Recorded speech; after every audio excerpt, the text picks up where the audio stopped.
দ্বিতীয় ব্যক্তি সঙ্গে সঙ্গে বলল, শুধু নালা কেটে দেব, মাছ নিজেরাই জালে আটকে যাবে, তারপর রবিবারে তুলে নেব, আমরাও খুশি থাকব আর আল্লাহও খুশি হয়ে যাবেন।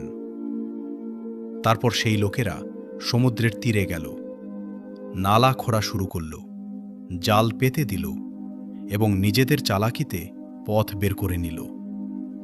বয়োজ্যেষ্ঠরা তাদের বলল, আল্লাহ সব দেখছেন। যুবকেরা হেসে উত্তর দিল, তুমি শোনো, আমরা আল্লাহর কোনো আদেশ ভাঙিনি, শুধু একটি পথ বের করেছি যেটা আমাদের জন্য কল্যাণ বয়ে আনবে।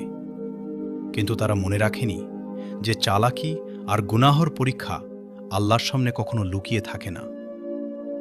গুনাহগার লোকেরা মাছের বোঝা কাঁধে নিয়ে ঘুরছিল, তাদের চালাকিতে ভরা হাসি তাদের মুখে দেখা যাচ্ছিল।